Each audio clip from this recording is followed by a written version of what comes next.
அக்காவை எதிர்த்து யார் போட்டிடுறா? அக்கா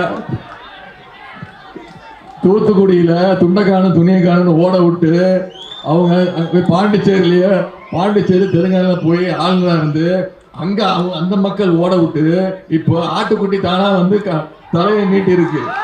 அக்கா அக்கா தமிழச்சி தங்கப்பாண்டியன் அவர்களே, நம்முடைய அக்கா எத்தனை வாக்கு வித்தியாசம் ஜெயிக்க வைக்க போறீங்க? நிச்சயமா நம்பலாமா? நான் 4ஆம் தேதி காலையில டிவி தொடர்ந்து பார்த்துக்கிட்டே இருப்பேன். வாக்கு எண்ணிக்கைய 5 லட்சத்துக்கு கீழே குறைஞ்சதுன்னா நான் இந்த பக்கம் வரவே மாட்டேன். வின்னர்னு ஒரு படம் பார்த்துருப்பீங்கல்ல, அதுல ஒரு கேரக்டர் வரும், ஞாபகம் இருக்கா?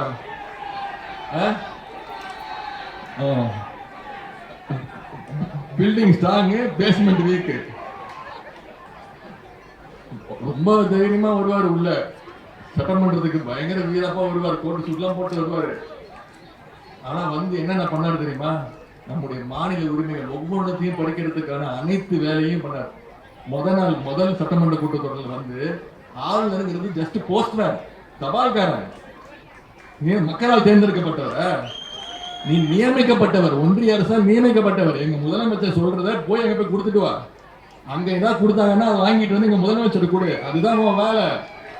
அவர் பேரு RN ரவி கிடையாது, RSS ரவி, சங்கி ரவி. ஆளுநர் உரையில நம்ம என்ன எழுதி கொடுக்கிறோமோ, முதலமைச்சர் என்ன எழுதி கொடுக்கிறாரோ அதை படிக்க வேண்டியது மட்டும்தான் ஆளுநரோட வேலை. ஆனா இவர் என்ன பண்ணாரு? முதல் ஆளுநர் உரையில அம்பேத்கரோட பெயரை தவிர்த்துட்டாரு, பெரியாரோட பெயரை தவிர்த்துட்டாரு, சொல்ல மாட்டேன்ட்டார். பெரியார் பேரை மறுத்துட்டாரு, பேரறிஞர் அண்ணாவோட பேரை தவிர்த்துட்டாரு, கலைஞரோட பெயரை தவிர்த்துட்டாரு. அவர் பாட்டு அவர் இஷ்டத்துக்கு என்னென்னமோ பேசுறாரு.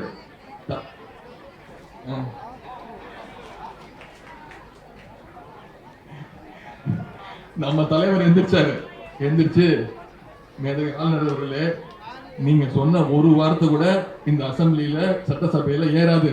நான் சொல்றதுதான் தமிழ்நாட்டு முதலமைச்சர் மக்கள் என்ன தேர்ந்தெடுத்திருக்கிறாங்க, நான் சொல்றதுதான் அவை குறிப்பில் ஏறும் அப்படின்னு சொன்னோடனே துண்டக்கான துணியக்கான ஓடிவிட்டாங்க. எப்ப ஓடி போனாரே தெரியாது. மாயின்னு ஒரு படம் வரும், பார்த்திருப்பீங்கல்ல? வாமா மின்னல், வர்றதும் தெரியாது போறதும் தெரியாது. அதே மாதிரிதான் 2வது முறை என்ன பண்ணாரு? தமிழ்நாடுங்கிற பேரை மாத்தணும். நம்ம தமிழ்நாடுங்கிற பேரை வந்து திரு அண்ணாதுரை அவர்கள் மாத்தி வச்சாங்க. அவர் என்ன சொன்னாரு? தமிழ்நாடுங்கிற பேரு தமிழ்நாடுங்கிற இருக்கிற வரைக்கும் தமிழ்நாட்டு மக்கள், தமிழ்நாட்டை ஆள்றது அண்ணாதுரை அப்படிங்கிற அந்த எண்ணம் இருக்கும் அப்படின்னு மாத்தினாரு. நம்முடைய பேரு எங்க அண்ணா அவர்கள் தமிழ்நாடுன்னு மாத்தினாரு. இவர் வந்து தமிழ்நாடுன்ற பேர் எனக்கு பிடிக்கல, அது என்ன தமிழ்நாடு பேரை மாத்துங்க அப்படின்னாரு. அனைத்து கட்சியும் எதிர்ப்பு தெரிவிச்சாங்க. அதிமுக மட்டும் வாய திறக்கல, அனைத்து மக்களும் எதிர்ப்பு தெரிவிச்சாங்க. 2 நாள்ல ஐயோ என்ன மன்னிச்சிருங்க, அப்படி சொல்லல, தமிழ்நாடு நல்லதா இருக்கு அப்படின்ட்டு. இப்போ கடைசியா என்ன பண்ணாரு? இந்த சட்டமன்ற கூட்டத்தொடர்ல வந்துட்டு தேசிய கீதம் மட்டும்தான் பாடணும், தமிழ் தாய் வாழ்த்து பாட தேவையில்ல அப்படின்னாரு. நம்ம தலைவர் சொல்லிட்டாரு, எங்களுக்கு தேசிய கீதம் முக்கியம்தான், ஆனா அதை விட எங்களுக்கு முக்கியம் எங்களுடைய தாய்மொழியாம் தமிழ் தாய் வாழ்த்துன்னு சொல்லி அன்னைக்கும் அதேதான் மாயிதான் அன்னைக்கும் மின்னல். நாங்க எதிர்கட்சியில் உட்கார்ந்துருப்போம்ல, எங்களுக்கு அவர் எப்ப போறாருன்னே தெரியாது. நாங்க அவர் எப்ப போறாருன்னு எப்ப கண்டுபிடிப்போம்? அதிமுக காரெல்லாம் எந்திரிச்சு விட்டு ஓடுவான். அவன் அதிமுக காரன் எந்திரிச்சு விட்டு ஓடுறத பார்த்தா இவரு காண போயிடுவாரு. என்ன தானோ கேஸ் வாங்குற ஆபீஸ்ல இவ்ளோ கூட்டமா இருக்கு? அது கேஸ் வாங்க வந்த கூட்டம் இல்ல, பக்கத்துல கேஸ் வாங்க லோன் வாங்க வந்த கூட்டம். என்ன கேஸ் வாங்க லோனா? ஆமா, வருஷத்துக்கு 6000ல இருந்து 10000 ரூபாய் வரைக்கும் நம்ம வீட்டு கேஸுக்கு செலவாகுது. தினசரி சம்பளம் வாங்குற நாமெல்லாம் என்ன பண்ணுவோம் சொல்லு? இதை தெரிஞ்சுக்கிட்டு தான் இவங்க எல்லாரும் இங்க வந்து உட்கார்ந்துருக்காங்களா? என்னத்த சொல்லு, வா போவோம். கேரண்டி வாரண்டிகளை இனியே நம்ப போறீங்களா? சிந்தித்து வாக்களிங்க. இந்தியாவை காக்க ஸ்டாலின் அழைக்கிறேன். நாடாளுமன்ற தேர்தல் ஏப்ரல் 19 இந்தியா முழுக்க நடக்கக்கூடிய நாடாளுமன்ற தேர்தலில் தென்சென்னை தொகுதியில சட்டமன்ற தொகுதி, சைதாப்பேட்டை சட்டமன்ற தொகுதி, வேளச்சேரி மற்றும் சோழநகர் சட்டமன்ற தொகுதிகளுக்கான வாக்காளர் பெருமக்கள், கழக நிர்வாகிகள், அதே போல நம்முடைய கூட்டணி கட்சியை சார்ந்த அன்பு சகோதர சகோதரி இவங்க எல்லாம் சந்திச்சு நம்முடைய கழகத்துடைய வெற்றி வேட்பாளர் முத்தமிழர் டாக்டர் கலைஞருடைய அன்பு மகள், நம்முடைய கழக தலைவருடைய அன்பு தங்கை, என்னுடைய அக்கா வெற்றி வேட்பாளர் அக்கா தமிழச்சி தங்கபாண்டியன் அவர்களுக்கு நம்முடைய வெற்றி சின்னம், கலைஞருடைய சின்னம் உதயசூரியன் சின்னத்திற்கு வாக்கு கேட்கின்ற இந்த பிரச்சார நிகழ்ச்சி, இது பிரச்சார நிகழ்ச்சி மாதிரியா இருக்கு. இது ஏதோ வெற்றி விழா, நன்றி அறிவிப்பு விழா மாதிரி இருக்கு. அந்த அளவிற்கு மிகப்பெரிய ஒரு கிட்டத்தட்ட ஒரு மினி மாநாடு மாதிரி கூடியிருக்கீங்க இவ்வளவு எழுச்சியோடு. ஆனா நான் உங்ககிட்ட சொல்வதெல்லாம் இதே எழுச்சியோடு, இதே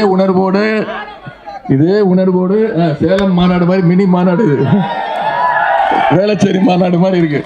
ஆனா நான் உங்ககிட்ட கேட்பதெல்லாம் அடுத்த 17 நாட்கள், இன்னைக்கு 2ஆம் தேதி 19ஆம் தேதி தேர்தல், அடுத்த 17 நாட்கள் இதே உற்சாகத்தோடு, இதே வேகத்தோடு, இதே உத்வேகத்தோடு, இதே ஆர்வத்தோடு நீங்கள்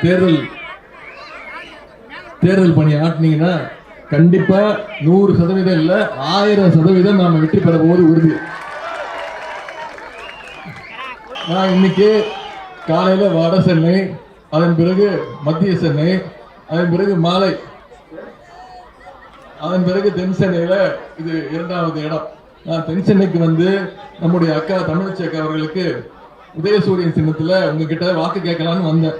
ஆனா வந்த பிறகுதான் தெரிஞ்சது, என்னை விட அதிகமான ஆர்வத்தோடு எழுச்சியோடு அக்கா தமிழச்சி அக்கா அவர்களை அதிகமான வாக்கு வித்தியாசத்துல நீங்க வெற்றி பெற்ற போறது உறுதி. 100% இல்ல 1000% உறுதி என்பது தெரிகிறது.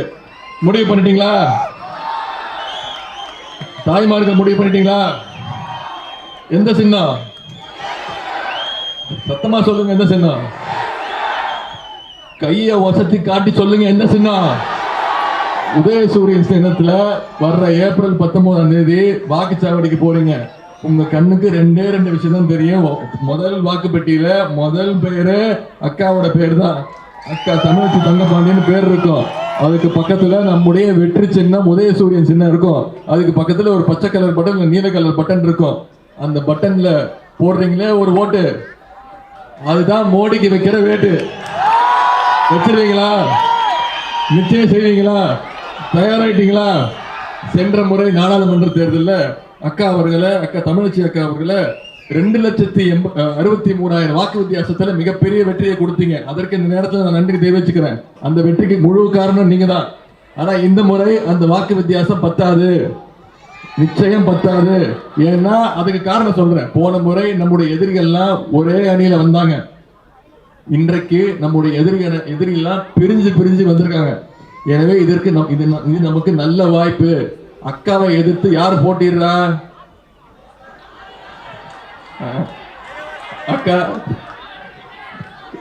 தூத்துக்குடியில துண்டக்கான துணியக்கான ஓட விட்டு அவங்க பாண்டிச்சேரி தெலுங்கானா போய் ஆளுநரா இருந்து அங்க அந்த மக்கள் ஓட விட்டு இப்போ ஆட்டுக்குட்டி தானா வந்து தலையை நீட்டி இருக்கு.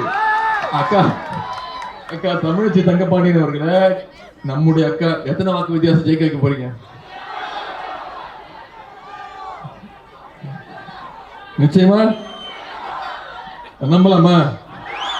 நான் 4ஆம் தேதி காலையில டிவி தொடர்ந்து பார்த்துக்கிட்டே இருப்பேன். வாக்கு எண்ணிக்கைய 5 லட்சத்துக்கு கீழே குறைஞ்சதுன்னா நான் இந்த பக்கம் வரவே மாட்டேன். நான் ஒரு வாக்குறுதி கொடுக்கிறேன், நான் ஒரு உறுதிமொழி கொடுக்கிறேன். அக்கா தமிழச்சி அக்கா அவர்களை நீங்க குறைந்தது 4 லட்சம் வாக்கு வித்தியாசத்துல ஜெயிக்க வச்சீங்கன்னா, அக்காவை எடுத்து போட்டி போற யாரா இருந்தாலும் டெபாசிட் இழக்கணும். அப்படி நீங்க ஜெயிக்க வச்சீங்கன்னா, நான் இங்கதான் பக்கத்துல தான் இருக்கேன், சென்னையில தான் இருக்கேன். வாரத்துல 2 நாள் 3 நாள் சென்னையில தான் இருப்பேன். மற்றபடி கழக சுற்றுப்பயணத்தில் இருப்பேன், அரசு சுற்றுப்பயணத்தில் இருப்பேன். அப்படி நீங்க ஜெயிக்க வச்சீங்கன்னா குறைந்தது 4 லட்சம் வாக்குல அக்கா தமிழச்சி தங்கபாண்டியன் அவர்களை ஜெயிக்க வச்சீங்கன்னா, மாசம் 2 முறை நான் இங்க வந்து இந்த பாராளுமன்ற தொகுதிக்கு வந்து உங்களுடைய நாடாளுமன்ற உறுப்பினரோடு சேர்ந்து, உங்க மாவட்ட அமைச்சரோடு சேர்ந்து, உங்களுடைய மாவட்ட செயலாளரோடு சேர்ந்து இந்த பகுதிக்கு, தென் சென்னை பகுதிக்கு என்னென்ன தேவையோ அத்தனை தேவைகளையும் உறுதி செய்வதற்கான, சரி செய்வதற்கான அந்த பணிகளை முதலமைச்சரை எடுத்துட்டு கொண்டு போய் நான் செய்வேன். இது நான் உங்களுக்கு கொடுக்கக்கூடிய உறுதிமொழி, வாக்குறுதி. நான் சொன்ன சொல்ல காப்பாத்துவேன். ஏன்னா நான் கலைஞர் பேரன். இப்ப நீங்க சொல்ற வாக்குறுதி நீங்க காப்பாற்றணும். ஏன்னா நீங்களும் கலைஞருடைய பேரன்கள் தான், நீங்களும் தந்தை பெரியாருடைய பேரன்கள் தான், நீங்கள்லாம் கொள்கை பேரன்கள், லட்சிய பேரன்கள். எனவே கொண்ட கொள்கையில உறுதியா இருந்து வேதல் வெற்றி மட்டும்தான் நம்முடைய ஒரே குறிக்கோள். அதை செஞ்சு காட்டுவோமா?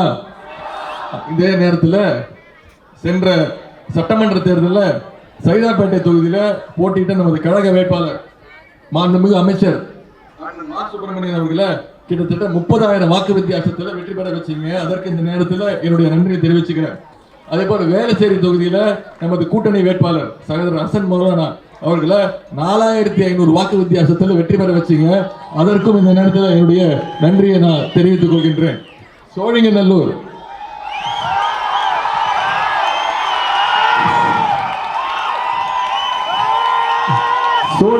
சட்டமன்ற தொகுதியில் போட்டியிட்ட நமது கழக வேட்பாளர் அண்ணன் திரு அரவிந்த் ரமேஷ் அவர்களை கிட்டத்தட்ட 36,000 வாக்கு வித்தியாசத்தில் ஜெயிக்க வச்சு மிகப்பெரிய வெற்றியை கொடுத்தீங்க. அதற்கு இந்த நேரத்தில் என்னுடைய நன்றியை நான் தெரிவிச்சுக்கிறேன். இந்த நேரத்தில் நாம இந்த 3 வருஷத்துல செஞ்சிருக்கக்கூடிய சில பணிகள், சாதனைகளை மட்டும் இங்க நான் உங்களுக்கு எடுத்துக்கூற விரும்புகின்றேன். மாண்புமிகு முதலமைச்சர் அவர்கள் ரூபாய் 454 கோடி ரூபாய் செலவுல 1000 படுக்கை வசதிகளுடன் கலைஞர் நூற்றாண்டு அரசு பன்னோக்கு உயர் சிறப்பு மருத்துவமனையை கிண்டியில தான் தொடங்கி வச்சார். இது ஒண்ணு எய்ம்ஸ் மருத்துவமனை மாதிரி கிடையாது. 5 வருஷமா கட்டிட்டு இருக்காங்க. ஒரே ஒரு கல்லு அது தூக்கிட்டு வந்துட்டேன் காட்டுறேன். தலைவர் அவர்கள் அறிவிச்சாரு ஒரே வருஷத்துல கட்டி முடிப்பேன்னு சொல்லி 10 மாசத்துல கட்டி முடிச்சு மிகப்பெரிய சாதனை படைச்சார் நம்முடைய தலைவர் அவர்கள். சைதாப்பேட்டையிலிருந்து தேனாம்பேட்டை வரை உயர்மட்ட சாலை அமைக்கும் பணிக்கு ரூபாய் 621 கோடி ரூபாய் ஒதுக்கீடு பணிகள் தொடங்கி வைக்கப்பட்டுள்ளது. இந்தியாவிலேயே முதியோருக்கான பிரத்யேக மருத்துவமனை முதன்முறையாக சென்னை கிண்டியில திறந்து வைக்கப்பட்டுள்ளது. சோழிங்கநல்லூர் பெரும்பாக்கம் பகுதியில் பொது மருத்துவமனை கட்டும் பணிக்கு ரூபாய் 51 கோடி ரூபாய் நிதி ஒதுக்கீடு செய்யப்பட்டுள்ளது. பாதாள சாக்கடை மற்றும் குடிநீர் வழங்கல் பணிகளுக்காக ரூபாய் 2,283 கோடி ரூபாய் நிதி ஒதுக்கீடு செய்யப்பட்டு பணிகள் நடைபெற்று வருகின்றன. ரூபாய் 730 கோடி செலவில் உயர் மின் அழுத்த கம்பிகளை புதை வழி தடங்களாக மாற்றி அமைக்கப்பட்டுள்ளது. ரூபாய் 330 கோடி செலவில் மழைநீர் வடிகால் வாய்கள் அமைக்கப்பட்டுள்ளது. சோழிங்கநல்லூர்ல டைடல் பூங்கா அமைக்கும் பணி ரூபாய் 88 கோடி ரூபாய் மதிப்பீட்டில் மேற்கொள்ளப்பட்டு வருகிறது. இதெல்லாம் நம்ம செஞ்சிருக்கக்கூடிய இந்த 3 வருஷத்துல செஞ்சிருக்கக்கூடிய சாதனைகள். இந்த நேரத்தில் சில வாக்குறுதிகளை நான் கொடுக்க விரும்புகின்றேன். நம்முடைய முத்தமிழர் கலைஞர் அவர்கள் ஒவ்வொரு தேர்தலின் பொழுதும் தேர்தல் அறிக்கை வெளியிட்டு சொல்லுவார், சொல்வதை செய்வோம் செய்வதைத்தான் சொல்வோம்னு செஞ்சு காட்டின தலைவர் முத்தமிழர் டாக்டர் கலைஞர் அவர்கள். உங்களுக்கு தெரியும், அவர் வழியில வந்த நம்முடைய தலைவர் திரு முத்துவேல் கருணாநிதி ஸ்டாலின் அவர்களும் எப்பொழுதுமே சொல்வதைத்தான் செய்வார், செய்வதைத்தான் சொல்வார். அவருடைய வாக்குறுதிகள் இந்த தொகுதிக்கு மட்டுமான வாக்குறுதிகள், அதாவது சைதாப்பேட்டை, வேளச்சேரி, சோழிங்கநல்லூர் சட்டமன்ற தொகுதிகளுக்கான வாக்குறுதிகள் மட்டும் உங்களுக்கு நினைவுபடுத்த விரும்புகின்றேன். சைதாப்பேட்டை சட்டமன்ற தொகுதி ரூபாய் 27 கோடி ரூபாய் மதிப்பீட்டில் சைதாப்பேட்டை அரசு புறநகர் மருத்துவமனை வளாகத்தில் புதிய பேறுகால பச்சிளங்குழந்தைகள் சிகிச்சை பிரிவு கட்டிடம் பணிகள் விரைந்து முடித்து கட்டப்படும்.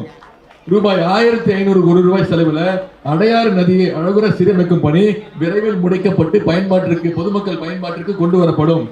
சோழிங்கநல்லூர் சட்டமன்ற தொகுதிக்கான வாக்குறுதி, சோழிங்கநல்லூர் பெரும்பாக்கம் பகுதியில் 51 கோடி ரூபாய் மதிப்பீட்டில் அரசு பொது மருத்துவமனை விரைவில் அமைக்கப்படும்.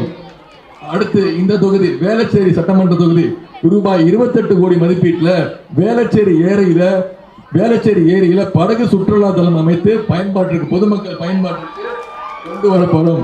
இதெல்லாம் விட மிக மிக முக்கியமான ஒரு வாக்குறுதி, நீங்களாம் எதிர்பார்த்து கொண்டிருக்கக்கூடிய வாக்குறுதி, இது பல வருட பிரச்சனை, அதுதான் அந்த பட்டா வசதி. சென்னையின் பல்வேறு பகுதிகளில் இந்த பட்டா வசதி பிரச்சனைகள் உள்ளது. குறிப்பாக பெல்ட் ஏரியாவில் பட்டா பெறுவது மிகவும் பெரிய சிக்கலாக உள்ளது. இந்த பிரச்சனையை நான், அமைச்சர் அண்ணன் மாசு அண்ணன் அவர்கள், அண்ணன் சேகர்பாபு அண்ணன் அவர்கள் நம்முடைய முதலமைச்சரை இதை எடுத்துக்கொண்டு போய் சொன்னோம். முதலமைச்சர்கிட்டையும் அரசு அதிகாரிகிட்டையும் சொன்னோம். இந்த பிரச்சனைக்கு ஒரு முழுமையான தீர்வு காண மாண்புமிகு முதலமைச்சர் அவர்கள் அமைச்சர்கள் குழுவை அமைத்துள்ளார்கள். அந்த குழுவில் நானும் இருக்கேன். தேர்தல் முடிந்ததும் வீட்டுமனை பெற்ற அனைவருக்கும் முறையான பட்டா வழங்க நடவடிக்கை எடுக்கப்படும். இதற்கு பொறுப்பு. இதையெல்லாம் நம்முடைய தலைவர் செய்வார் நம்பிக்கை இருக்கா? இதே மாதிரி இந்தியா தேர்தல் அறிக்கையிலையும் தலைவர் சொல்லியிருக்கிறாரு. இங்க தாய்மார்கள் வந்திருக்கீங்க, ஒண்ணு கேட்கிறேம்மா. சென்ற 2014ஆம் ஆண்டு 10 வருஷத்துக்கு முன்னாடி கேஸ் சிலிண்டர் விலை எவ்வளவு? 450 ரூபாய். இப்போ கேஸ் சிலிண்டர் விலை எவ்வளவு? 1200 இருந்துச்சு. ஏத்தனது யாரு? இப்போ 1200 இருந்துச்சுமா. இப்போ உங்களை மகளிரை ஏமாத்துறதுக்காக மகளிர் தின பரிசு கொடுக்கிறாராம்.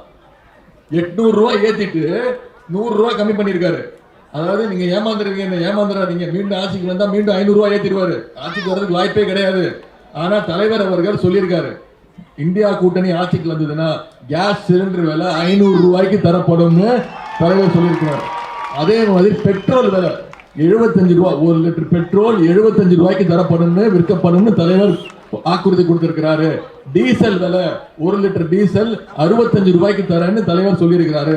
இது எல்லாத்தை விட மிக மிக முக்கியமான ஒரு தேர்தல் வாக்குறுதி என்னன்னா, தேசிய நெடுஞ்சாலைகள்ல நேஷனல் ஹைவேஸ்ல டோல் பூத் இருக்குல்ல, சுங்கச்சாவடி இருக்குல்ல, ஒரு 5 கிலோமீட்டர் 6 கிலோமீட்டருக்கு தலைவர் வாக்குறுதி கொடுத்திருக்கிறாரு. தமிழ்நாட்டில் இருக்கக்கூடிய அனைத்து டோல் பூத், அனைத்து சுங்கச்சாவடிகளும் அகற்றப்படும்.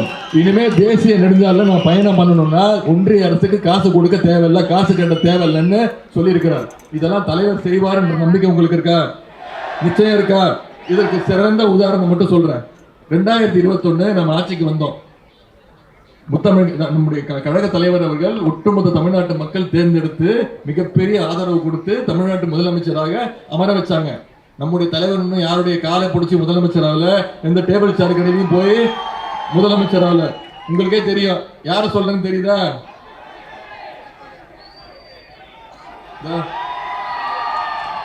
வச்சிருக்கேன். என்ன ஒரு அருமையான புகைப்படம். கீழே படுத்திருக்கிறது யாரும் தெரியுதா? முட்டி போட்டிருக்க யாரும் தெரியுதா? தெரியுதாம்மா யாருன்னு? கீழே படுத்துக்கிறது யாருமா? திரு பாதம் தாங்கி பழனிசாமி. கீழே என்ன பண்ணிட்டு இருக்காரு? சில்ற தேடிட்டு இருக்காரு. அதாவது தமிழ்நாட்டில் இல்லம்மா, இந்தியாவில் இல்ல, உலகத்திலேயே இப்படிப்பட்ட ஒரு கேடு கெட்ட, வெக்கம் கெட்ட, மானம் கெட்ட ஒரு முன்னாள் முதலமைச்சரை யாருமே பார்த்திருக்க மாட்டாங்க. இத பெருமையா வேற சொல்றாரு. இப்போ இத பெருமையா பேசுறாரு. ஆமா, என்னப்போ நான் வந்து தவந்து தான் போனேன். அந்த அம்மா என்ன 3வது மனுஷியா? நான் தவந்து போனேன். அந்த அம்மா அங்க உட்கார்ந்து இருந்தாங்க. டேபிள் வழியா தான் போக முடிஞ்சது. இப்படிப்பட்ட முதலமைச்சர், முன்னாள் முதலமைச்சர் எங்கேயாவது பார்த்திருக்கீங்களா? இந்தியாவுக்கே வெக்கக்கேடு, தமிழ்நாட்டு மக்களுக்கே ஒரு சாபக்கேடுன்னா இந்த பாதம் தாங்கி பழனிசாமி அவர்கள் தான் இப்படி முதலமைச்சர் ஆயிட்டு. நம்முடைய கழக தலைவர் என்னன்னாரு, மக்களை சந்திச்சு மக்களுடைய ஆதரவு பெற்று மக்களுடைய வாக்குகளை பெற்று மக்கள் முதலமைச்சரா உட்கார வச்சாங்க. அப்போ 2021 என்ன நிலவரம் உங்களுக்கு தெரியும். கோவிட் 2வது பேரலை, பெருந்தொற்று. ஒன்றிய பிரதமர் திரு மோடி அவர்கள் ஏதாவது பண்ணாரா? ஏதாவது செஞ்சாரா? வந்து பார்த்தாரா? 10 நாளைக்கு ஒரு வாட்டி டிவியில மட்டும் வந்து பேசுவாரு, வேற வேற கெட்டப்ல வந்து பேசுவாரு. முதல்ல என்ன சொன்னாரு? எல்லாரும் வீட்டுக்குள்ள போய் ஒளிஞ்சுக்கோங்க, யாரும் வீட்டை விட்டு வெளில வராதீங்க, வீட்டுக்கு சீல் வச்சிருங்க, வீட்டுக்குள்ள யாரையும் விடாதீங்க சொன்னாரா இல்லையா? எல்லா கடையும் இழுத்து மூடுங்க, யாரும் வேலைக்கு போக முடியாது சொன்னாரா இல்லையா? ஒன்னே ஒண்ணு சொன்னாரு, ஒன்னே ஒண்ணுதான் சொன்னாரு. என்ன சொன்னாரு? எல்லாரும் வெளில வந்து விளக்கு பிடிங்க, எல்லாரும் வெளில வந்து விளக்கு பிடிங்க, எல்லாரும் கையில ஒரு மணி வச்சுக்கோங்க, தட்டு வச்சுக்கோங்க, ஒலி எழுப்புங்க. அப்படி நீங்க ஒலி எழுப்புனீங்கன்னா, அப்படி நீங்க விளக்கு பிடிச்சீங்கன்னா அதை பார்த்து கோவிட் வைரஸ் பயந்து ஓடி போயிடும்னு சொன்னாரு. இதுதான் திரு ஒன்றிய பிரதமர் மோடி அவர்கள் கோவிட் வைரஸுக்கு எதிர்த்து செஞ்சது. நாம ஊசி கேட்டோமா? ஊசியும் கொடுக்கல. அப்ப பாத்தீங்கன்னா கரெக்டா நம்முடைய மறைந்த நகைச்சுவை நடிகர் திரு விவேக் அவர்கள் ஊசி போட்டுக்கிட்டார், விழிப்புணர்வு ஏற்படுத்தணும்னு ஊசி போட்டுக்கிட்டு 2வது நாள் இறந்துட்டார். ஆனா அவர் அதனால இறக்கல, அவருக்கு வேற சில மருத்துவ பிரச்சனைகள் இருந்தது. அவர் இறந்ததுனால அனைத்து மக்களும், தமிழ்நாட்டு மக்கள் மட்டும் இல்ல, ஒட்டுமொத்த இந்தியா மக்களும், ஏன்னா அவர் இந்தியா முழுக்க புகழ்பெற்ற நடிகர், எல்லாரும் பயந்துட்டாங்க. ஊசி போட்டா இறந்துருவோம், அதுக்கு 10 நாள் நம்ம கோவிடோட இருந்துருவோம் அப்படின்னு எல்லாரும் பயந்தாங்க. ஆனா தமிழ்நாட்டிலேயே ஒரு முதலமைச்சர், இந்தியாவிலேயே ஒரு முதலமைச்சர் முதல்ல அந்த கோவேக்சின் ஊசியை போட்டு மக்களுக்கு விழிப்புணர்வு ஏற்படுத்தி இந்த கோவிட்ல இருந்து தப்பிக்கணும்னா ஊசி போட்டா மட்டும்தான் தப்பிக்க முடியும்னு ஊசி போட்டுக்கிட்டு கோயம்புத்தூர்ல மருத்துவமனைக்கு போய் பிபி கிட்ட போட்டுக்கிட்டு அந்த கோவிட் வார்டுக்குள்ள போய் அவங்களுக்கு எல்லாம் தரமான மருத்துவமனை பார்க்கப்படுதான்னு இந்தியாவிலேயே ஒரு தைரியமான முதலமைச்சர் ஆய்வு செஞ்சாருன்னா அது நம்முடைய முத்துவேல் கருணாநிதி ஸ்டாலின் என்ற முதலமைச்சர் அவர்கள் மட்டும்தான். அவருக்கு அந்த பெருமை. ஆனா உங்களுக்கு ஒரு பெருமை இருக்கு, அது சொல்லட்டுமா? தமிழ்நாட்டு மக்களுக்கு இன்னொரு பெருமை இருக்கு. இந்தியா முழுக்க ஊசி போட பயந்தாங்க. ஆனா தமிழ்நாட்டு மக்கள் தான் இந்தியாவிலேயே அதிகமான ஊசி போட்டா மட்டும்தான் கோவிட்ல இருந்து தப்பிக்க முடியும்னு ஒட்டுமொத்த இந்தியாவுக்கே விழிப்புணர்வு ஏற்படுத்தினது தமிழ்நாட்டு மக்களாக நீங்க தான். அந்த பெருமை உங்களுக்கு தான். அப்போதான் நம்ம ஆட்சி அமைச்சோம். கடும் நிதி நெருக்கடி. தலைவர் நிறைய திட்டங்கள் அறிவிச்சிருந்தாரு. அதிமுக என்ன சொல்லுச்சு? எதையுமே செய்ய மாட்டாங்க, சும்மா ஏமாத்துறாங்கன்னு. ஆனா முதலமைச்சர் நாற்காலியில உட்கார்ந்து முதல் 5 கையெழுத்து போட்டார். விவசாய கடன் ரத்து. 2வது கையெழுத்து என்ன போட்டாரு? மகளிருக்கு கட்டணம் இல்லா பேருந்து வசதி திட்டத்தை கொடுத்தாரா இல்லையாமா? பயன்படுத்துறீங்களா இல்லையா?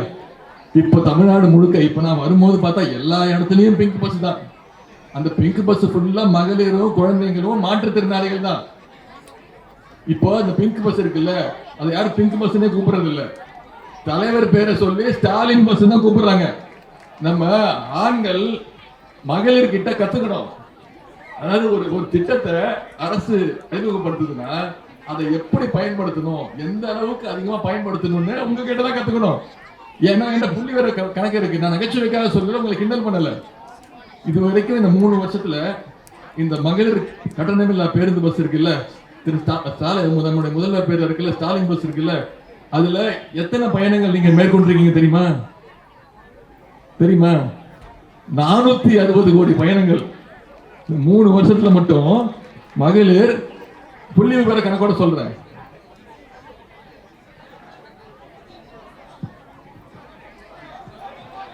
எல்லாம் நீங்க போட்ட மாலை தான். மாலையும் போட்டு புழு இருக்குன்னா பூவால வரவேற்கணும், பூ தூக்கி வரவேற்கணும், பூவால அடிச்சா அப்புறம் 460 கோடி பயணங்களை நீங்க மேற்கொண்டிருக்கீங்கம்மா. இதுதான் அந்த திட்டத்துடைய வெற்றி, மகளிரோட வெற்றி, இந்த ஆட்சியோட வெற்றி. இதுதான் திராவிட மாடல் ஆட்சி. தலைவர் சொல்றாங்க திராவிட மாடல் ஆட்சி என்னன்னு. இப்போ இந்த பிங்க் பஸ் திட்டம் இருக்குல்ல, மகளிருக்கு கட்டணம் இல்ல பயண திட்டம், இதை கர்நாடக மாநிலத்தில் அமல்படுத்தி இருக்கிறாங்க. நாம அமல்படுத்தி மிகப்பெரிய வெற்றினோட கர்நாடக மாநிலத்தில் அமல்படுத்திட்டாங்க. அதே மாதிரி இன்னொரு திட்டம், புதுமை பெண் அப்படின்னு திட்டம். பெண்கள் வீட்டை விட்டு வெளில வரணும், பெண்கள் கல்லூரிக்கு போகணும், பள்ளிக்கூடத்துல படிச்சா பத்தாது, கல்லூரிக்கு போகணும்னு ஒவ்வொரு மகளிரும் கல்லூரிக்கு போன அரசு பள்ளியில படிச்சு தனியார் கல்லூரியோ இல்ல அரசு கல்லூரிக்கோ போய் படிச்சா மாசம் 1000 ரூபாய் அவங்களுக்கு கல்வி ஊக்கத்தொகை வழங்கப்படுகிறது. இதுவரைக்கும் 3 லட்சம் மாணவிகள் இந்த திட்டத்துல பயன்பெற்று இருக்கிறாங்க. அதே மாதிரி இப்ப தலைவர் என்ன பண்ணிட்டாருன்னா, இப்போ புள்ளி விவர கணக்கு என்ன சொல்லுது? ஆண்களை விட பெண்கள் அதிகமா கல்லூரிக்கு போக ஆரம்பிச்சிட்டாங்க. இந்தியாவில் ஒரு சர்வே எடுத்தாங்கம்மா. இந்தியா முழுக்க அனைத்து மாநிலங்களும் சர்வே எடுத்தாங்க. கல்லூரிக்கு போறாங்கல்ல, கல்லூரிக்கு போற பெண்கள் இருக்காங்கல்ல, ஒட்டுமொத்த இந்தியாவில் சர்வேல எவ்வளவு சதவீதம் தெரியுமா? ஒட்டுமொத்த இந்தியாவில் கல்லூரிக்கு போற பெண்களுடைய எண்ணிக்கை எவ்வளவு தெரியுமா? வெறும் 27%. ஆனா தமிழ்நாட்டில் உயர்கல்வி படிக்க கல்லூரிக்கு போற பெண்களுடைய சதவீதம் எவ்வளவு தெரியுமா? 54%. இது யாருடைய வெற்றி? நம்முடைய திராவிட மாடல் ஆட்சியினுடைய வெற்றி. இப்ப அதே மாதிரி தலைவர் ஆண்கள் மாணவர்களும் உயர்கல்வி படிக்கணும்னா, காலேஜ் போய் சேரணும்னா, அரசு பள்ளியில படிச்சு காலேஜ் போனா அவங்களுக்கும் மாசம் 1000 ரூபாய் கல்வி ஊக்கத்தொகையாக 1000 ரூபாய் ஒதுக்கி இருக்காரு. இதுக்கு தனியா 360 கோடி ரூபாய் தமிழ் புதல்வன் இந்த திட்டத்தின் மேல அறிவிச்சிருக்கிறார். இதற்கெல்லாம் இன்னொரு திட்டம். நம்ம பகல்ல சீக்கிரம் எந்திரிச்சு போற பெற்றோர்கள் இருக்காங்க, வேலைக்கு போற பெற்றோர்கள் இருக்காங்க. காலைல 6 மணி 7 மணிக்கெல்லாம் எந்திரிச்சு போகணும்.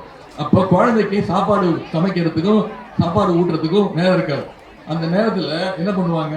நீ கிளம்பு, ஸ்கூலுக்கு போ, பாத்துக்கலாம், மத்தியானம் மதிய சாப்பாடு சாப்பிட்டுக்கோன்னு அனுப்பிச்சு விட்டுருவாங்க. ஆனா அவங்க வேலைக்கு போய் குழந்தைய பத்தி தான் யோசிச்சுட்டு இருப்பாங்க. ஐயோ அவனை வெறும் வயதுல அனுப்பிச்சவன் சாப்பிட்டானா, மயக்கம் போட்டு தூங்கிட்டானா, கல்லூரிக்கு பள்ளிக்கூடத்துக்கு போய் தூங்கிட்டானா, படிச்சானா அப்படின்னு அந்த கவலையில இருப்பாங்க. அதை போக்குறதுக்கு தலைவர் ஒரு திட்டத்தை கொண்டு வந்தாரு. அதற்கு பெயர் தான் முதலமைச்சருடைய காலை உணவு திட்டம். இப்ப அனைத்து பெற்றோர்களும் வாழ்த்தி அனுப்புறாங்க, தைரியமா அனுப்புறாங்க. என் பையனை பார்த்துக்க, என் குழந்தைய பார்த்துக்க நம்முடைய திராவிட மாடல் அரசு இருக்கு. என் குழந்தை பள்ளிக்கூடத்துக்கு போனான்னா அவனுக்கு சாப்பாடு போட்டு கல்வி கத்துக்கூடத்துக்கு நம்முடைய தமிழக முதலமைச்சர் திட்டம் இருக்கு அப்படின்னு. இதை இப்ப கர்நாடகா மாநிலம், தெலுங்கானா மாநிலம் மட்டும் இல்லம்மா, இன்னைக்கு தொலைக்காட்சியில வந்திருக்கு, நியூஸ் பேப்பர்ல வந்திருக்கு. தமிழ்நாடு மட்டும் இல்ல, இந்தியா மட்டும் இல்ல, கனடா நாட்டு பிரைம் மினிஸ்டர் திரு ஜஸ்டின் ட்ரூடோ அவர்கள் கனடா நாட்டுல நம்மளுடைய திட்டத்தை, முதலமைச்சர் காலை உணவு திட்டத்தை அங்க கனடா நாட்டுல விரிவுபடுத்தி இருக்கிறாங்க. 7 லட்சம் பேருக்கா? நான் போனதுக்கு அப்புறம் நீ ஒரு 10 நிமிஷம் பிரச்சாரம் பண்ண. இப்படி இதுதான் திராவிட மாடல் அரசு. ஒட்டுமொத்த இந்தியாவுக்கு மட்டும் இல்ல, உலகத்திற்கே எடுத்துக்காட்டா இருக்கிறது தான் நம்முடைய திராவிட மாடல் அரசு, நம்முடைய முதலமைச்சர் அவர்கள். இதற்கெல்லாம் மேல ஒரு திட்டம், இது தேர்தல் அறிக்கையில சொன்ன திட்டம், நம்முடைய கலைஞர் மகளிர் உரிமை தொகை திட்டம்.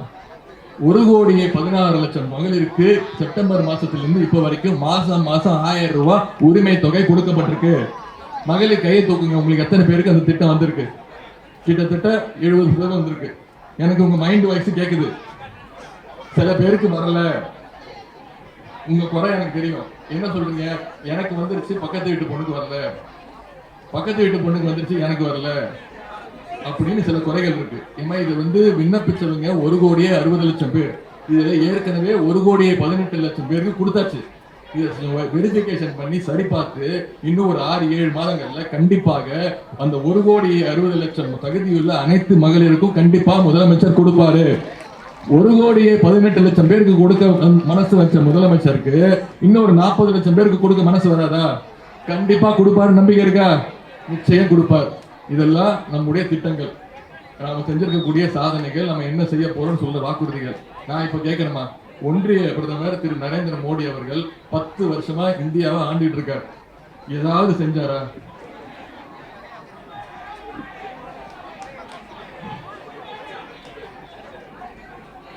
வந்து பார்த்தாரா? சென்ற டிசம்பர் மாதம் அதிகமா பாதிக்கப்படுறது தென் சென்னை, குறிப்பா வேளச்சேரி, சென்னை, காஞ்சிபுரம், அதே மாதிரி திருவள்ளூர், தூத்துக்குடி, திருநெல்வேலி மாவட்டங்கள் தான் அதிகமாக பாதிக்கப்பட்டுச்சு. 37,000 கோடி ரூபாய் இழப்பீடு. நம்முடைய தலைவர் அவர்கள் பாதிக்கப்பட்ட ஒவ்வொரு குடும்பத்திற்கும் 6,000 ரூபாய் கொடுத்தார். இதுவரைக்கும் ஒன்றிய அரசு நம்ம கேட்ட பணத்துல 1 பைசா கூட கொடுக்கலாமா? 1 பைசா கூட கொடுக்கல. அதுவும் இன்னும் சொல்ல போனா ஜனவரி மாசம் பாத்தீங்கன்னா நம்முடைய அரசு இழப்பீடு தொகை வெள்ளத்திற்கு 6,000 ரூபாய் கொடுத்தோமா, அப்புறம் கலைஞர் மகளிர் தொகை ஒரு 1,000 ரூபாய் கொடுத்தோமா, அப்புறம் பொங்கல் பரிசு தொகை 1,000 ரூபாய் கொடுத்தோமா, இப்படி ஒரே மாசத்துல 8,000 ரூபாய் ஒரு குடும்பத்துக்கு கொடுத்த ஒரே ஆட்சி நம்முடைய தலைவருடைய ஆட்சி தான், திராவிட மாடல் அரசு தான். இது வரைக்கும் ஒன்றிய அரசிட்ட கேட்டுக்கிட்டு இருக்கோம், இழப்பீடு தொகை கொடுங்க, மிக்ஜாம் புயலுக்கு கொடுங்க அப்படின்னு. இது வரைக்கும் வாயை திறக்கல, 1 பைசா கூட கொடுக்கல. அதனாலதான் ஒன்றிய பிரதமர் திரு மோடி அவர்களுக்கு நான் ஒரு செல்ல பேர் வச்சிருக்கேன்.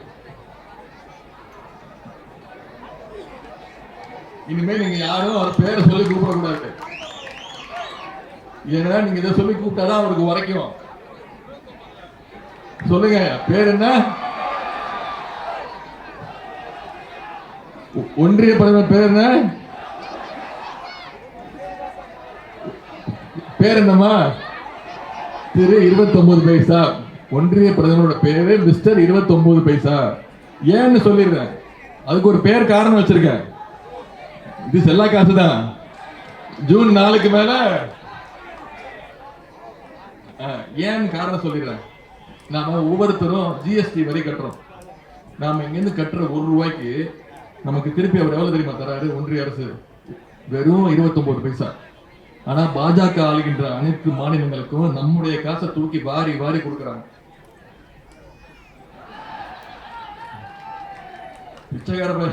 பிச்சைக்காரனுக்கு போது கூட கொஞ்சம் அதிகமா போடுவாங்க. அவங்கள தப்பா பேசுறா. இருந்தாலும் இந்த ஒன்றிய அரசு இவங்க இந்த கடைசி 10 வருஷத்துல இந்த அடிமைகளா வச்சுக்கிட்டு அவங்க மேல சிபிஐ, இடி, ஐடி கேஸ் எல்லாத்தையும் போட்டு இப்போ அவங்க எப்படி அடிமையா வச்சுக்கிட்டாங்களோ அதே மாதிரி நம்மளையும், நம்ம அமைச்சர்களையும், திமுக காரனையும் அடிமையா வச்சுக்கணும்னு முயற்சிக்கிறாங்க. இதுக்கெல்லாம் பயப்படுற ஆளுங்களா? நம்ம பயப்படுவோமா? மோடிக்கும் பயப்பட மாட்டோம், ஈடிக்கும் பயப்பட மாட்டோம். மோடியோட டேடி வந்தாலும் நாங்க பயப்பட மாட்டோம். நாங்க எதையும் எதற்கும் தயாரா இருக்கோம். எங்களுக்கு தேவை சுயமரியாதை. எங்களுக்கு நீங்க மரியாதை கொடுத்தா நாங்க மரியாதை கொடுப்போம். நாங்க எங்களுக்கு கேட்கறது சமதர்மம். நாங்க கேட்கறது எய்ம்ஸ் மருத்துவமனை. நாங்க கேட்கறது நீட் தேர்வு ரத்து. நாங்க கேட்கறது சிஏஏ எங்களுக்கு தேவையில்லை. சிஏஜி ரிப்போர்ட் என்னாச்சு? 7.5 லட்சம் கோடி ரூபாய்க்கு உங்க பதில் என்ன? சிஏஜி ரிப்போர்ட்டுமா 7.5 லட்சம் கோடி ரூபாய் ஒன்றிய அரசு செய்த பணம் செலவுக்கு கணக்கு இல்ல.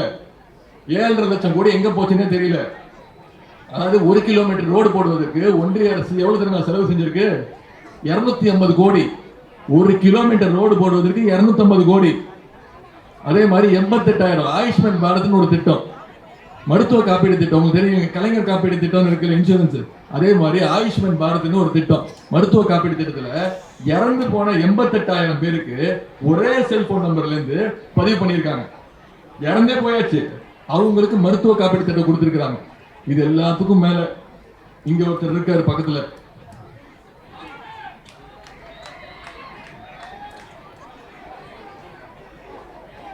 அவரு இந்த விண்ணர்னு ஒரு படம் பார்த்திருப்பீங்கல்ல, அதுல ஒரு கேரக்டர் வரும், ஞாபகம் இருக்கா?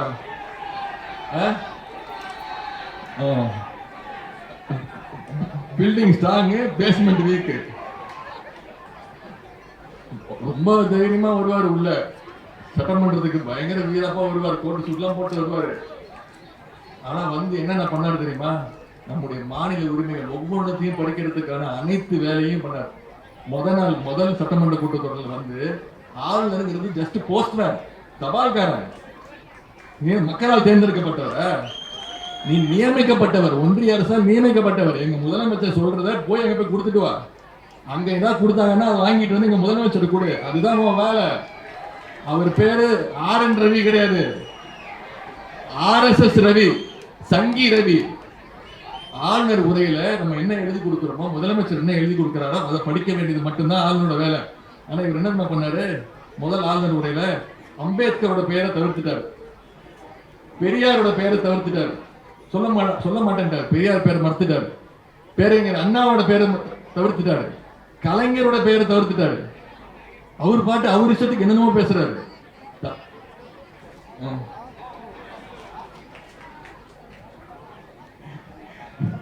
நம்ம தலைவர் எந்திரிச்சு ஆளுநர் அவர்களே, நீங்க சொன்ன ஒரு வார்த்தை கூட இந்த அசம்பிளியில சட்டசபையில ஏறாது.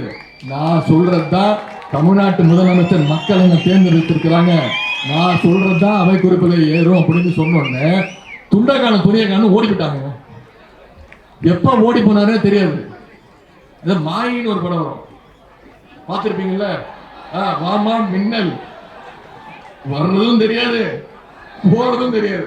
அதே மாதிரிதான் 2வது முறை என்ன பண்ணாரு? தமிழ்நாடுங்கிற பேரை மாத்தணும். நம்ம தமிழ்நாடுங்கிற பேரை வந்து திரு அண்ணாதுரை அவர்கள் மாத்தி வச்சாங்க. அவர் என்ன சொன்னாரு? தமிழ்நாடுங்கிற பேரு தமிழ்நாடுங்கிற இருக்கிற வரைக்கும் தமிழ்நாட்டு மக்கள், தமிழ்நாட்டை ஆள்றது அண்ணாதுரை அப்படிங்கிற அந்த எண்ணம் இருக்கும் அப்படின்னு மாத்தினாரு. நம்முடைய பேரு எங்க அண்ணா அவர்கள் தமிழ்நாடுன்னு மாத்தினாரு.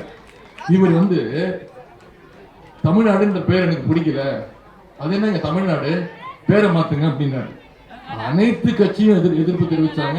அதிமுக மட்டும் வாயை திறக்கல, அனைத்து மக்களும் எதிர்ப்பு தெரிவிச்சாங்க. 2 நாள்ல ஐயோ என்ன மன்னிச்சிருங்க, அப்படி சொல்லல, தமிழ்நாடு நல்லதா இருக்கு அப்படின்ட்டாரு. இப்போ கடைசியா என்ன பண்ணாரு?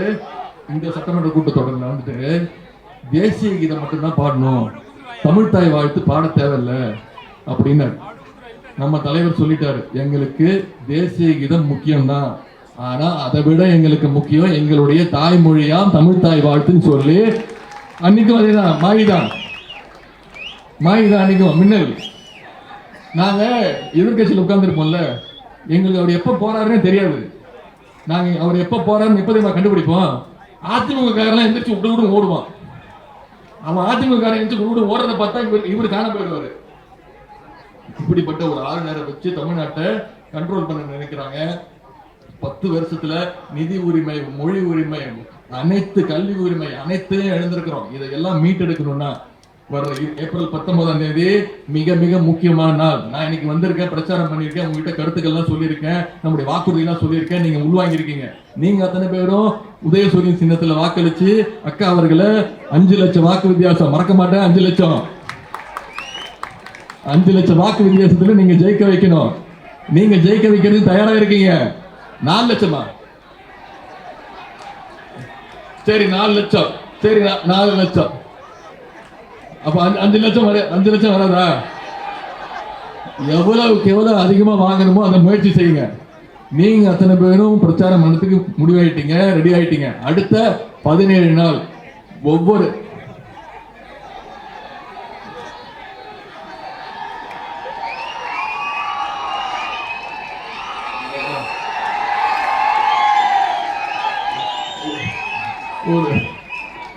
வச்சது இதுதாம்மா மதுரையில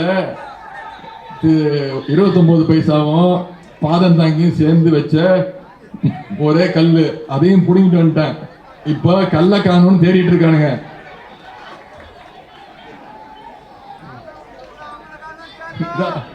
மருத்துவமனை இப்போ நான் சொல்லிட்டேன். இப்ப கல்ல காணும்னு தேடிட்டு இருக்கானுங்க. நான் சொல்லிட்டேன், நீ எப்ப மருத்துவமனையை கட்டி முடிக்கிறியோ அப்பதான் நான் கல்ல திருப்பி கொடுப்பேன்னு சொல்லிட்டேன். சரியா? இதெல்லாம் நம்ம மீட் எடுக்கணும்னா நீங்க அடுத்த 17 நாள் இந்த பிரச்சாரத்தை மக்கள்கிட்ட கொண்டு போய் நீங்க சேர்க்கணும். ஒரு பெரிய படம், ஒரு பெரிய ஸ்டார் படம், பெரிய ரிலீஸ் படம் வருதுன்னா ஒரு 10 நாளைக்கு முன்னாடி ஒரு ட்ரெய்லர் ரிலீஸ் பண்ணுவாங்க தெரியுமா? அந்த ட்ரெய்லர் நல்லா இருந்துச்சுன்னா படம் நல்லா இருக்குன்னு அர்த்தம். இப்போ நான் வெறும் ட்ரெய்லர் தான். சரியா? மெயின் பிக்சர் யார் தெரியும்ல? வர்ற 17ஆம் தேதி மெயின் பிக்சர் தலைவர் அவர்கள் இங்க வராங்க, உங்களை எல்லாம் சந்திக்க போறாங்க, கருத்துக்களை சொல்லுவாங்க. திரு 29 பைசாவும் திரு பாதந்தாங்கி பழனிசாமியும் நாக்கப்புடிங்கிற மாதிரி கேள்வி கேட்பாங்க. அந்த கேள்வி எல்லாம் நீங்க மக்கள்கிட்ட கொண்டு போய் சேர்க்கணும். நீங்க ஒவ்வொருத்தரும் பொறுப்பெடுத்துக்கணும். இந்த ஓட்டுக்கு நான் பொறுப்பு, இந்த குடும்பத்துக்கு நான் பொறுப்பு, இந்த 2 வீட்டுக்கு நான் பொறுப்பு, இந்த தெருவுக்கு நாங்க 5 பேர் பொறுப்பு, நாங்க பாத்துக்கிறோம். இந்த பிரச்சாரத்தை ஏன் உதயசூரியன் சின்னத்துல ஏன் அக்காவுக்கு வந்து வாக்களிக்கணுங்கிற பொறுப்பை நீங்க எடுத்து இந்த பிரச்சாரத்தை நீங்க மேற்கொண்டு செய்யணும். செய்வீங்களா? வருகின்ற ஜூன் 3ஆம் தேதி யாரோட பிறந்த நாள்? எத்தனாவது பிறந்த நாள்? 100 முடிஞ்சு 101வது பிறந்த நாள். சென்ற முறை 40 தொகுதி தமிழ்நாடு புதுச்சேரியில 40 தொகுதியில 39 தொகுதி ஜெயிச்சோம். இந்த முறை கலைஞருக்கு நாம இதை விட மிகப்பெரிய அன்பான ஆத்மார்த்தமான பரிசை கொடுக்க முடியுமா? 40க்கு 40 தொகுதி ஜெயிச்சு கலைஞருடைய காலடியில வச்சு நம்முடைய 2021 எப்படி அடிமைகளை விரட்டி தமிழ்நாட்டுக்கு ஒரு விடியல் ஆட்சியை கொடுத்தோமோ அதே மாதிரி வர்ற தேர்தலில் அடிமைகளுடைய எஜமானர்களையும் விரட்டி ஒட்டுமொத்த இந்தியாவுக்குமே ஒரு விடியல் ஆட்சியை கொடுப்போம்னு கூறிக்கொண்டு உங்களை எல்லாம் அன்போடு கேட்கிறேன், பண்போடு கேட்கிறேன், பாசத்தோடு கேட்கிறேன், உரிமையோடு கேட்கிறேன், உங்கள் வீட்டு பிள்ளையாக இருந்து கேட்கிறேன், இன்னும் உரிமையா சொல்லணும்னா தலைவருடைய மகனாக இருந்து கேட்கிறேன், இன்னும் பெருமையா பூரிப்பா சொல்லணும்னா முத்தமிழ் டாக்டர் கலைஞருடைய பேரனாக இருந்து கேட்கிறேன். ஆதரிப்பீர் உதயசூரியன், உதயசூரியன். உங்களுடைய அன்புக்கும் வரவேற்புக்கும் நன்றி நன்றி நன்றி.